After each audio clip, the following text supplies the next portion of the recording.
지금은 돈벌 시간 엘리트 앰비션입니다. 오늘은 영상 소개드리기 전에 일단 기본적으로 무주택자, 1주택자, 다주택자 지금 현재 시점에서 23년 어떤 생각을 각자 하고 있을까, 이 포지션에서 각자 포지션이 다르죠. 지금 어떤 생각을 하고 있을지 이게 굉장히 중요합니다. 내가 어떤 생각을 하고 있고 남이 어떤 생각을 하고 있고 적을 알아야 싸울 수가 있죠. 그죠? 자, 그 전에 제가 최근에 경기도 양주 옥정 신도시에 그 7호선 생기고 GTX 관련해가지고 양주 옥정 센트럴 파크 프로지오 올린 영상이 있는데 댓글 좀 두 개만 좀 소개시켜 드릴게요. 안 좋은 댓글이에요. 자, 첫 번째 댓글. 자, 웃기고 자빠졌네. 나 양주 20년 거주하면서 변화를 직접 경험하는 1인인데 여기 양주 옥정 아파트 많아도 너무 많고 코로나 때 분양 완판된 아파트들이 현재 입주율 40% 허덕이고 있다. 잘 모르면서 직접 와오지도 않고 방송하지 마시오. 인구도 안 늘어나고 아파트도만 짓고 있는데 거기다 거리도 없는데 철도만 들어온다고 해결 댓글에는 헛소리 방송 중 자제합시다. 자, 두 번째 댓글입니다. 직접 가보셔. 그런 데가 사람 사는 곳인가 직접 판단하시오. 좀 거슬리는 데가 하나 있어요. 이 두 번째 댓글은 뭐냐면 그런 데가 사람 사는 곳인가. 이게 지금 막말하는 거죠. 그런 데가 사람 사는 곳인가. 아니 옥정 신도시에요 여러분. 7만 살아 7만. 그럼 7만은 뭔데요? 장난한 것도 아니고. 그리고 웃기고 자빠진 건 좋은데 중요한 건, 자, 제 방송에서 중요한 팩트 하나 말씀드릴게요. 지금 양주 옥정 센트럴 파크 프로지오, 여러분 제가 이 영상 안 지우고 갈 건데 잘 보세요. 지금 현재 가장 낮은 24평, 여기는 전체가 24평입니다. 24평인데 A, B, C 타입은 나뉘어져 있죠. 제일 싼 게 3억이에요. 3억. 저는 보세요. 여러분 3억 초반이면 제가 분명히 이거 사야 된다고 말씀드렸습니다. 왜냐면 이거는 무조건 4억에서 5억 사이 무조건 가니까 지금 사놓으면 무조건 돈 된다. 분명히 제가 그 말씀 드렸습니다. 이 영상 박제하고 계속 갈 거니까 지켜보십시오. 여러분 개인이면 보통적으로 매수하고 나서 보통 언제 팔죠? 최소한 2년입니다. 왜? 최소 1년 미만 그리고 2년 미만 같은 경우는 양도 세율이 굉장히 비쌉니다. 그렇기 때문에 기본적으로 2년은 끌고 가죠. 자, 보십시오. 두고 보면 옥정 센트럴 파크 프로지오가 3억에서 4억 초반에 샀다. 24평 A, B, C 타입이든 뭐가 됐든 간에 그러고 나서 이게 2년 후에 과연 금액이 얼마 될지 제가 그때까지 유튜브를 하고 있으면 분명히 이거 영상 다시 한번 촬영해 볼 테니까 이 댓글들에서 제가 다시 한번 심판 한번 해보도록 하겠습니다. 자, 그럼 오늘 본론 이어가도록 하겠습니다. 어차피 여러분 유튜브 그리고 제 방송 보시는 분들은 뭐죠? 제가 처음에 항상 하는 얘기가 있잖아요. 돈을 버는 거예요. 돈을 버냐 못 버냐 그거 가지고 판단해 주시오. 웃기고 자빠지고 다 좋아요. 이거요. 다 좋은데 그런 데가 사람 살 곳인가? 여기가 어떤데? 지금 호수하고 엄청나게 나중에 지금 개발되고, 오늘을 보지 마시고 여러분 꼭 내일을 보세요. 내일. 계속적으로 발전하는 도시, 뭐가 자꾸 지어지고 뭐가 자꾸 하루만 자고 일어나면 뭐가 자꾸 생겨나는 도시, 그런 활기 있는 도시, 뭐가 돈의 흐름을 좀 보세요. 돈의 흐름을 제발 좀. 여러분 하다못해 좀 생각이 끼어 있으면은 이런, 만약에 옥정 신도시 만약에 최초로 들어왔으면 그런 거 있잖아. 예를 들어서 토스트계 왕자 뭐죠? 이삭 토스트도 여러분 점포마다 하나씩 내주잖아. 하나씩. 그러면은 옥정 신도시에 이삭 토스트 뭐 하나 생길 거 아닙니까? 그런 거라도 먼저 선점을 했으면은 돈 떼돈 벌 거 아니야. 생각이 있으면은 나 어차피 여기 살아야 되고 뭐 장사할 뜻이 있으면 예를 들어서 뭐 좀 하고 싶어. 그럼 이삭 토스트 아니면은 이삭 여기 뭐 대표적으로 잡고 있는 거 있잖아요. 파리바게트라든지 뭐 그런 거 돈 있으면, 생각 있으면 그런 거 독점 아닙니까? 그런 거라도 했으면 돈의 흐름이 보이는 거 아닙니까? 생각을 어떻게 하냐에 따라 여러분들이 과연 그 생각에 프레임에 갇혀 있어서 그냥 멍청하게 생각을 하느냐 아니면 돈이 보이느냐, 그건 여러분의 생각입니다. 무주택자 분들 같은 경우는 본론을 말씀드릴게요. 일단은 내가 집에 대해서 돈이 들어가 있지가 않아요. 보통 어딘가에 살고 있을 텐데 전세 혹은 월세로 살고 있습니다. 이렇기 때문에 집값이 보통적으로 떨어지길 원하고 있죠. 떨어지길 원하고 있고 간망하고 있습니다. 간망하고 있기 때문에 굉장히 생각 자체도 보수적이고 되게 소극적이고 조심성 있고 안정성 있게 그런 포지션을 취할 수밖에 없어요.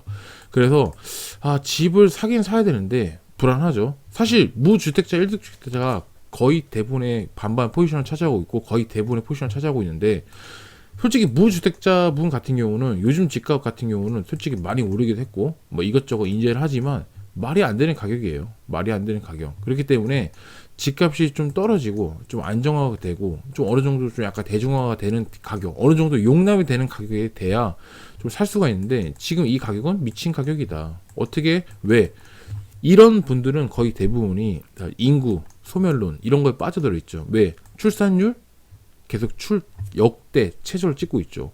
혼인율 결혼 요즘 안 하고 있습니다. 그리고 초혼 연령도 계속적으로 증가가 되고 있죠. 거의 일본 따라가고 지금 중국도 마찬가지로 그런 식으로 가고 있는데 사망률도 지금 이미 출산율을 넘어섰습니다. 그렇기 때문에 이런 프레임에 갇혀 있어서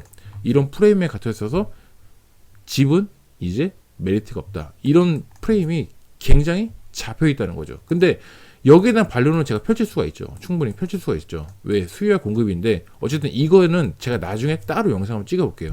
수요와 공급이 이 프레임이랑 전혀 상관없이 그냥 일시적으로 순간적으로 그냥 6개월이나 1년이나 2년 동안 순간적으로 정책이든 규제든 간에 어떤 특정 지역에서 그게 엇갈릴 수가 있어요. 그렇게 되면 이게 완전히 무너지면서 갑자기 수요가 확 몰리면 집값이 폭등할 수도 있습니다. 이거는 이 프레임이랑 완전 다르기 때문에 다시 한번 볼 문제다.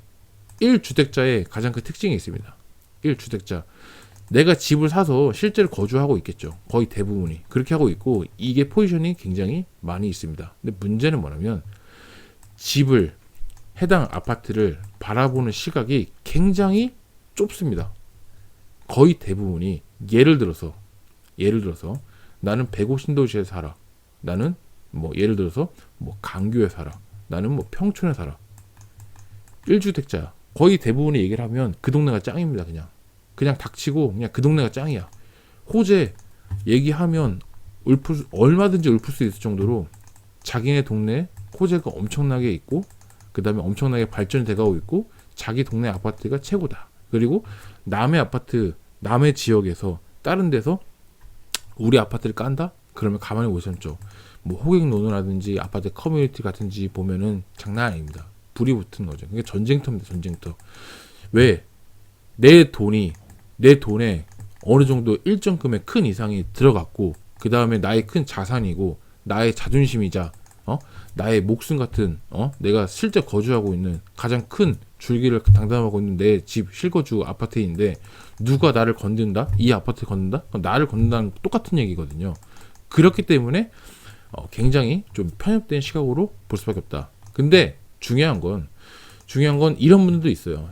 실질적으로 뭐 사업을 하거나 뭐 장사를 하시거나 해서 돈의 흐름을 맞춰가지고 뭐 일시적으로 무주택자나 1주택자 포지션을 하면서 플러스 사업적으로 장사적으로 소득을 내시는 분도 있긴 한데 거의 대부분은 제가 말씀드린 거의 대부분은 집값이 100%라고 치면은 한 40에서 60% 정도는 대출을 일으키고 나머지 자기 자본 대충 한 30에서 50% 정도 해가지고 실질적으로 거주를 하시는 분들 이분들 같은 경우는 집값이 어떻게 되길 원하겠죠? 무조건 우상향이 돼야 됩니다. 왜? 나는 매달 고정적으로 대출 원금 이자 내고 있지 않습니까? 내고 있기 때문에 무조건 올라가야 된다. 올라갈 수밖에 없는 구조를 만들고 있다. 그래서 그분들은 당연히 그렇게 되길 원하는 사람들입니다. 1주택자 분들. 거의 대부분의 포지션들이 그렇게 차지하고 있는데 거의 대부분이 그분들이 원하고 있다는 거죠. 무주택자는 반대죠. 자, 그러면 마찬가지로 마지막 다주택자 별로 안 됩니다. 이 퍼센테이지 율로 봤을 때는 별로 안 되는 아주 소수의 비율인데 이분이 솔직히 말해서 제가 봤을 때는 가장 객관적인 시각을 바라보고 있다. 왜? 여기 지역, 그러니까 비싼 지역, 싼 지역, 중간 지역, 다른 여러 뭐 충청도든 어디 강원도든 경기도든 서울이든 간에 여러 지역을 보유하고 있는데 가장 보편적이고 가장 객관적인 시각으로 가장 냉정하게 바라보시는 분들입니다. 왜? 사실 이분 같은 경우는 여기도 가보고 저기도 가보고 저기도 보고 여러 얘기를 들여다 보니까 그때 타이밍에 맞춰서 세상을 바라볼 수 있는 눈이 가장 크다. 기본적으로 그렇기 때문에 위기 대응 관리 능력이라든지 이렇게 보면 전반적으로 좀 낮다. 그리고 이분 같은 경우는 솔직히 지금 같은 생각에는 뭐냐면 아파트가 여러 채 갖고 있잖아요. 많이 오른 것들 있죠. 많이 오른 것들 있잖아. 그 대신 많이 안 떨어졌어. 많이 올랐지만 많이 안 떨어진 것들 있죠. 이런 것들은 어떻게든 팔까, 어떻게든 잘 팔까, 어떻게 되면 이 가격에 팔까 그 생각으로 매물을 내놓고 지금 작업을 하고 있어요. 그러면 이 매물을 팔고 어떤 생각을 할까요? 팔고 나서 바로 다음 물건을 어떤 물건을 살까? 어떤 물건을 매수할까? 어떤 물건을 알아볼까? 어떤 물건을 돌아볼까? 그런 궁리만 하고 있다는 거죠. 그런 궁리만. 다주택자분들은 기본적으로 아파트 값들 오르길 바라죠. 왜? 자기가 사는 아파트들이 동시다발적으로 퍼져 있으니까. 그 아파트들이 오르면 순간적으로 이익이 나면 적절한 타이밍에 매도를 하고 다시 다른 곳에 새로운 씨앗을 뿌립니다. 결론적으로 1주택자, 다주택자는 아파트가 오르고 우상향하기를 간절히 원하고 무주택자분만 유일하게 내려가고 있습니다. 자, 정리를 해보면 기본적으로 여러분이 돈이 들어가 있는 순간 여러분들은 당연히 여러분 돈이 펌핑이 되게 원한다는 거죠. 근데 무주택자 분들 같은 경우는 내 돈이 들어가긴 들어가겠지만 기본적으로 전세나 월세에 들어가신 분들은 기본적으로 아파트값, 코인으로 치면 주식으로 치면 결론적으로 숏, 하락에 베팅한 거랑 똑같은 이치를 갖고 있습니다. 장기적으로 봤을 때 여러분들이 과연 생각을 해봤을 때 어떤 포지션을 맞이할지, 그 다음에 여러분들이 어떤 포지션을 갖고 있어야 여러분들에게 장기적으로 유리할지, 이 부분은 굉장히 좀 생각해 볼 필요가 있어서 영상을 찍어봤고요. 일단 기본적으로 무주택자 분들 같은 경우는 반드시 이게 정답이 될 수는 없겠지만 1주택자 혹은 다주택자가 이런 생각을 하고 얘네들이 이렇게 접근하고 있구나, 요 정도는 파악해서 무주택자 분들은 좀 접근, 대응 방안을 수립을 하셨으면 좋겠고, 1주택자 분들 같은 경우는 제가 계속 경계하라고 하셨죠. 그 편협된 그 좁은 시각, 우리 아파트 단지, 우리 아파트만 그 시각을 좀 벗어나서 기본적으로 무주택자는 지금 어떤 생각을 하고 있고 다주택자는 이런 생각을 하고 있고, 그런 생각을 조금 프레임을 좀 벗어나는 훈련, 그런 연습이 좀 필요한 시기인 것 같습니다. 그래야만 여러분의 앞날에 경제적으로 이득이 날 거라 생각이 됩니다. 오늘도 시청해주셔서 감사하고요. 다음에도 더 좋은 영상을 찍는 에리트 미션 되도록 하겠습니다. 감사합니다.